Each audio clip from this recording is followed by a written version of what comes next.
Assalamualaikum warahmatullahi wabarakatuh. Saya Yulia Arlinda dari kelas manajemen G, yang insya Allah saya akan membawakan materi kultum mengenai 3 nasihat. Bismillahirrahmanirrahim.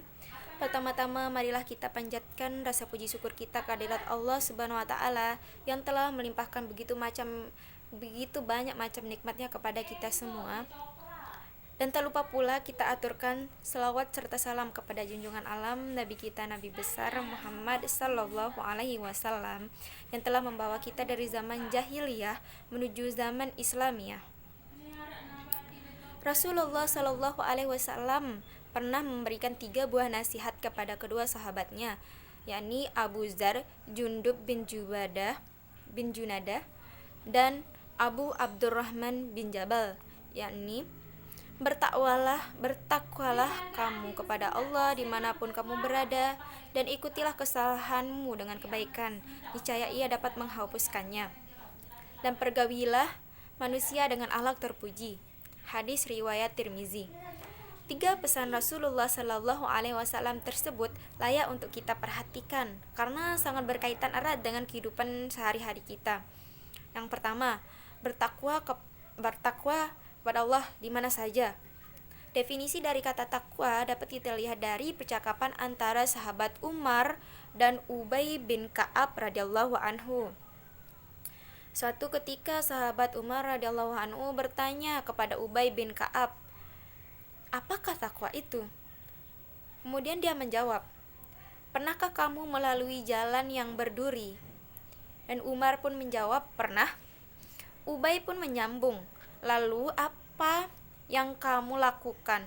Umar menjawab, "Aku berhati-hati, waspada dan penuh keseriusan."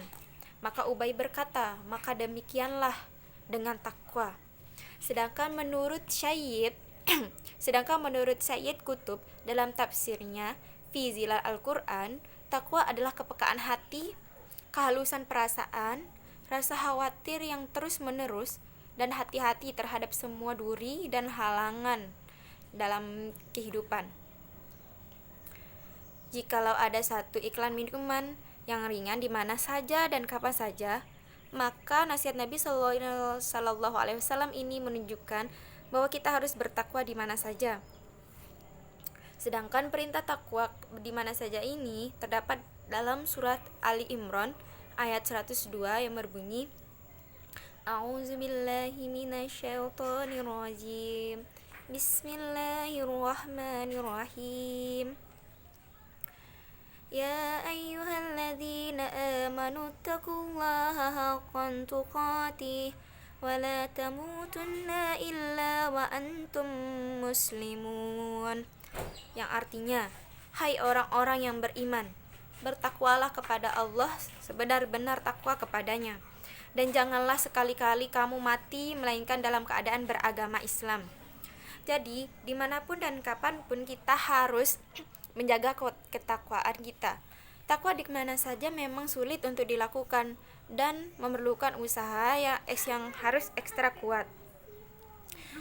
Akan sangat mudah ketakwaan itu diraih ketika kita bersama orang lain, tetapi bila tidak ada orang lain, maka maksiat dapat dilaksanakan. Sebagaimana contoh, ketika kita berkumpul di dalam suatu majelis zikir, pikiran dan pandangan kita akan terjaga dengan baik. Tetapi ketika kita berjalan sendirian di suatu tempat perbelanjaan, maka pikiran dan pandangan kita bisa saja tidak terjaga. Untuk menjaga ketakwaan kita dimanapun saja, maka perlu kita menyadari akan pengawasan Allah Subhanahu wa taala, baik secara langsung maupun melalui perantaranya seperti malaikatnya. Kemudian nasihat yang kedua, kebaikan yang menghapuskan kesalahan. Setiap orang selalu melakukan kesalahan. Hari ini mungkin kita sudah melakukan kesalahan yang baik kita sadari maupun tidak kita sadari. Oleh sebab itu, segera setelah itu melaksanakan kesalahan, lakukanlah kebaikan. Kebaikan tersebut dapat menghapuskan kesalahan yang telah kita lakukan. Untuk dosa yang merugikan diri kita sendiri, maka salah satu cara untuk menghapusnya adalah dengan bersedekah. Rasulullah Shallallahu Alaihi Wasallam bersabda, sedekah itu menghapus Sedekah itu menghapus kesalahan, sebagaimana air memadamkan api. Maka ada orang yang ketika dia sakit, maka dia akan memberikan sedekah agar penyakitnya segera sembuh. Hal ini dikarenakan segala penyakit yang kita miliki itu adalah karena kesalahan yang pernah kita lakukan. Sedangkan dosa yang dilakukan terhadap orang lain, maka yang perlu dilakukan adalah memohon maaf. Memohon maaf yang bagi beberapa orang memang sangat sulit untuk dilakukan. Padahal Rasulullah Shallallahu Alaihi Wasallam selalu meminta maaf ketika bersalah, bahkan terhadap Ibnu Ummi Maktum beliau.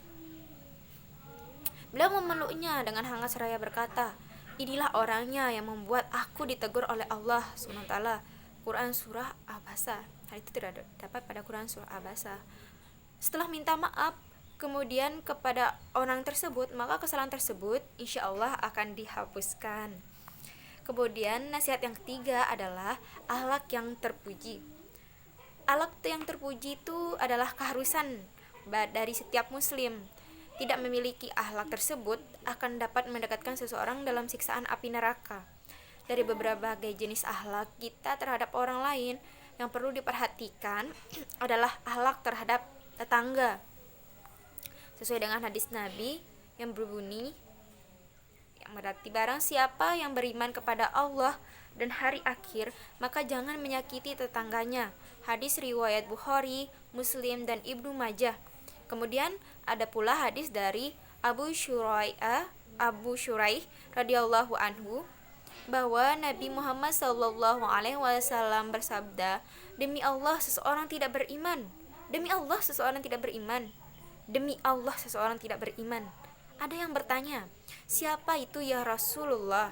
Jawab Nabi, "Yaitu orang yang tetangganya tidak aman dari gangguannya." Hadis riwayat Bukhari. Nah, dari hadis tersebut, peringatan Allah sangat keras sampai diulangi dengan 3 kali.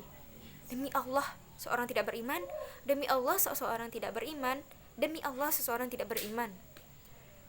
Nah, peringatan Allah sangat keras sampai diulangi 3 kali, yaitu tidak termasuk golongan orang beriman bagi tetangganya yang tidak aman dari gangguannya.